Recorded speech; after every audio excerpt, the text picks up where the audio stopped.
Over 90% of fentanyl seized by Mexican officials comes from these three states. America, we just got confirmation on something that should terrify every parent in this country. Mexico has crowned a new golden triangle of fentanyl trafficking, and it's pumping death directly into American communities through Arizona and California. We're talking about Baja California, Sinaloa, and Sonora, three Mexican states that now produce over 92% of all fentanyl seized by Mexican authorities. But here's the kicker. Roughly half of the fentanyl entering in the United States is coming through Arizona ports of entry, while 53% of guns recovered in Mexico were traced back to recent Arizona purchases. This isn't just drug trafficking. This is a death pipeline that's killing Americans and Mexicans on both sides of the border.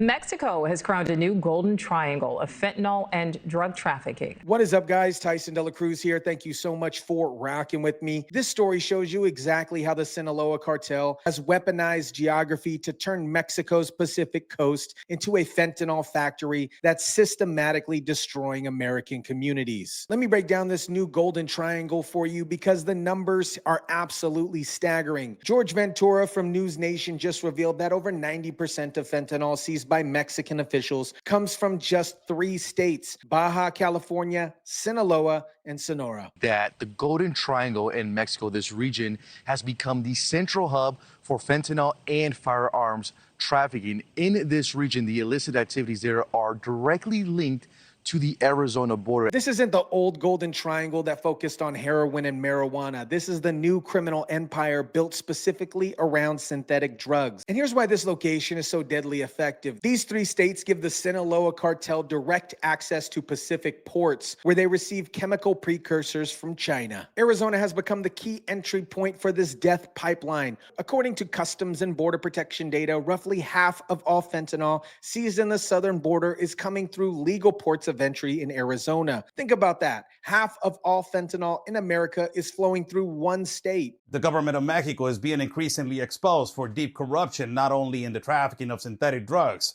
but also in the massive theft and smuggling of gasoline. On the Mexican side, nearly 92% of fentanyl seized by authorities is coming from these Golden Triangle states. When you have that level of concentration, you're not dealing with random drug dealers. You're dealing with industrial scale drug manufacturing. But here's where it gets really disturbing. It's not just drugs flowing north. There's a deadly exchange program happening at the Arizona border. Fentanyl goes north, guns go south. Both sides of the border are paying with blood. This is having a direct impact on what's happening on the Arizona border. According to Customs and Border Protection data, roughly half of the fentanyl seized on the southern border is coming through legal ports of entry in Arizona. And on the Mexican side, nearly 92% of fentanyl seized by authorities in that country are coming from Golden Triangle Mexican states. The gun trafficking numbers should shock you. Just between January and July last year, 57% of firearms recovered in Mexico were tracked to purchases in the United States less than a year earlier. This is a key indicator that these firearms were bought specifically for trafficking. And that is having an impact once again on the other direction. Arizona's role in gun trafficking has soared in recent years. Recent operations show just how sophisticated this network has become. Agents working with Mexican authorities seized AK-47s and ammunition at explicit smuggling sites on the border. Just across the border in Sonora, Mexico, intelligence sharing led a seizure of several AK-47s, over 3,000 rifle rounds, tactical gear, and 3 live mortar grenades inside a cartel stash house. Even American teenagers are being recruited for this deadly trade. The firearms in recent seizures were confiscated from, get this, a 16-year-old attempting to bring those weapons into Mexico for the cartel. Now let me hit you with the human cost of this Golden Triangle, because these aren't just statistics. These are American and Mexican families being destroyed by this criminal enterprise. On the Mexico side, we're looking at 24 homicides per 100,000 people annually, among the highest rate in the world. 70% of those homicides are committed with firearms, and 2/3 of the crime scene firearms are traced back to the United States. On the American side, we have 21.5 overdoses per 100,000 people annually, with a majority caused by fentanyl. Some states like West Virginia have overdose deaths that actually match Mexico's homicide rates. Just recently on the Arizona border, agents working with Mexican authorities seized AK-47s and ammunition at an illicit smuggling site on the border used by cartels for drug smuggling. And just across the border in Sonora, Mexico, agents sharing intelligence with Mexican authorities were able to seize several AK-47s, over 3,000 rifle rounds. Think about that. We have American states where people are dying from fentanyl overdoses at the same rate people are getting murdered in Mexico. This golden triangle is literally creating matching death rates on both sides of the border. The vicious cycle works like this. Fentanyl gets smuggled from Mexico to the US. Americans buy fentanyl and overdose at record rates. Drug money flows back to the Mexican cartels. Cartels are using that money to buy guns from Arizona. Those guns fuel violence in Mexico, and more violence means more cartel control to produce even more fentanyl. The reason the Sinaloa cartel dominates this new golden triangle isn't just geography. It's a strategic infrastructure built over decades. They have access to chemical precursors through Pacific ports,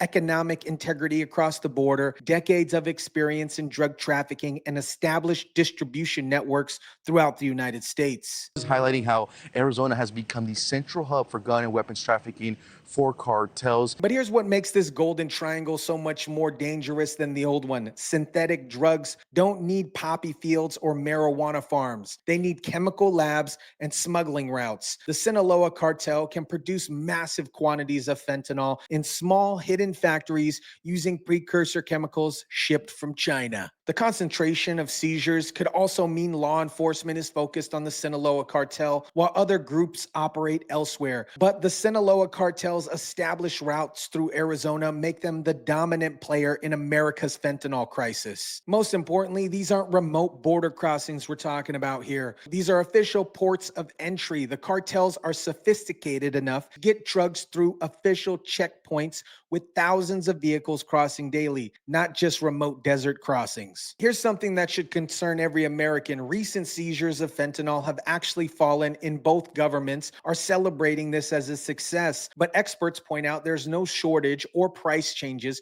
reported in the U.S. drug market. An important indicator here in this new study, Nicole, what was interesting is when these firearms are headed into Mexico, Mexico's homicide rate has soared. Here on the U.S. side, our overdoses have sold linked to those synthetic opioids. If seizures are down, but supply and prices haven't changed, that means either the cartel got better at avoiding detection, more fentanyl is getting through undetected, or production has increased to offset the seizures. The Trump administration has responded by designating 6 Mexican organized crime groups, including the Sinaloa cartel, as foreign terrorist organizations. This means anyone providing material support to these groups can be prosecuted. Gun traffickers could face terrorism charges, and there are enhanced penalties for anyone helping these organizations. But the challenge here is enormous. The Sinaloa cartel and other groups have billions of dollars in revenue to invest in operations, corruption networks on both sides of the border, sophisticated logistics and distribution systems, and access to precursor chemicals. What makes this golden triangle so dangerous is that it represents a regional crisis, not just a border problem. As researchers noted, narratives that place casualties and cost of the war on drugs predominantly in the Golden South are inaccurate in context of synthetic opioids, and in particular, fentanyl. The results in the region, not just one country, with high levels of excess mortality. Arizona communities are caught in the middle of the death pipeline. Fentanyl flowing through ports of entry, gun shops being used for trafficking, violence spillover from cartel operations, federal law enforcement operations disrupting daily life, and the economic costs here are absolutely staggering. Healthcare costs from overdoses in the U.S., law enforcement costs on both sides of the border, lost productivity from addiction and violence, and of course, tourism and business are impacted in border regions. But the cartel are making billions from this trade, while Americans and Mexican families pay with their lives. America, this golden triangle represents the evolution of organized crime in the age of synthetic drugs. When you have 92% of fentanyl coming from just 3 Mexican states